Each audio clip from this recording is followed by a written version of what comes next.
Good afternoon, dear friends. Against the background of a sharp aggravation of US-China relations, it seems to me that it would be very reasonable and correct to discuss these relations from the other side. Let's ask ourselves a series of questions in sequence. First question. After the victory of the Chinese Communists and Mao Zedong in 1949, has China managed to build a powerful economy and become a superpower? For example, was China a superpower in 1965? Of course not. It is a large country with a large population. But at that moment, China had a weak economy and a weak army. We can say that China did not manage to build anything outstanding at that moment. I will ask the next question. After what they managed to change this sad situation for the Chinese Communists? By embarking on a diplomatic flirtation with the United States of America, China has solved a number of pressing problems. First, he got the seat of a permanent member of the UN Security Council instead of Taiwan. Secondly, Taiwan is no longer recognized by the United States of America. They have a much more cunning relationship there. And Taiwan is not a UN member. China began to develop its economy, received resources, technologies, Western factories, Western investments. If we say that today's China was largely created with the help of the West and, first of all, the United States of America, then we will be absolutely right in this. It turns out a strange situation. The United States of America created their own rival today. Yes, that's also true. They created China not as a competitor, not as a superpower, but as an instrument for their then main task. This is a fight against the Soviet Union. There is the Communist Soviet Union, there is Communist China, and the Western countries decided to push them against each other. There were ideological contradictions between China and the Soviet Union, there were some historical disputes and grievances. The Americans decided to take advantage of this. They began to draw closer to China, which needed this friendship. The United States received a tool to fight the Soviet Union.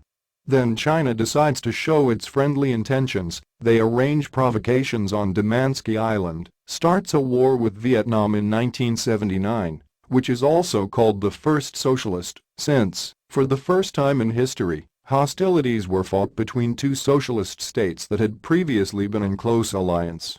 Thus China shows that it is ready to do anything to gain friendship with the United States of America. By the way, this is not the first situation in history. Wishing to create an instrument for their policy, our Anglo-Saxon friends create huge problems for themselves and then begin to fight with this instrument. Today they are fighting China. The main task for the United States today is to stop the development of China. They bring back the industry. In every possible way they humiliate, provoke, weaken China.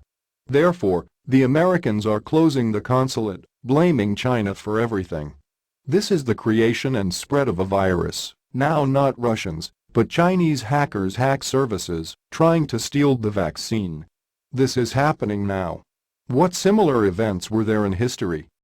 The first example that comes to mind is Al-Qaeda and Islamic fundamentalism with terrorism, created by the Americans to weaken the Soviet Union. Al-Qaeda was an instrument of war with the Soviet Union on the territory of Afghanistan. The United States created Osama bin Laden. The Mujahideen were given the latest weapon Stingers at that time. After the events of 2001, the United States of America successfully began to fight the created evil. Now the Americans need to destroy the Middle East, so they created a new instrument, ISIS. It is not clear where the funding for this organization is coming from. It is not clear where the instructors came from. And these instructors train very efficient troops. The United States announces the fight against this very evil and invades the territory of Iraq, invades the territory of Syria. They are trying to destroy a number of states. This is not the last example of how the Anglo-Saxons operate. The most striking example. It was the negligence of France, England, and the United States that allowed Hitler to begin the production of military industry and military products in huge quantities. As a result, Hitler managed to create an army, capture Austria, capture Czechoslovakia. Why did they let this be done? I have said this many times, now is a good reason to repeat it again. The Nazi Party of Germany, the Third Reich, Hitler were created as an instrument of war against the Soviet Union. Hitler's main task is to start a war against the USSR, to destroy as many people as possible, to destroy as many cities and villages as possible, so that Russia as a geopolitical competitor can no longer exist. What happened next? Then Hitler got out of control. And the Anglo-Saxons had to fight him until Hitler made a suicidal, dastardly attack on the Soviet Union. I do not want to compare the ideology of the Third Reich or today's China. It's not about that. These are completely different states, completely different ideologies, completely different mentality. I want to talk about the principles of Anglo-Saxon politics. This is the creation of a tool for solving certain geopolitical tasks, and often this tool fulfills its role. By creating ISIS, the Americans destroyed the state in the Middle East. Of course, they did not manage to realize their scenario until the end, and sometimes the scenario does not go as planned, as with Hitler and the Third Reich. Here the scenario was only half implemented. The dollar indeed became the world currency, the European economy was destroyed, and it needed American Marshall Plan loans. In fact, it became the enslavement and dependence of Europe. On the other hand, the Anglo-Saxons did not plan that Soviet tanks would be in Germany, Bulgaria, Romania, Czechoslovakia, Poland, Hungary. That these countries will become satellites of the Soviet Union.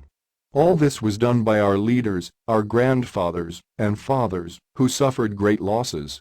Today, the American plan is showing certain cracks. They are again at war with their own instrument, which they have created themselves through their policies. But this time the Americans have a very difficult task. They have created a very powerful tool. And now China is not going to concede.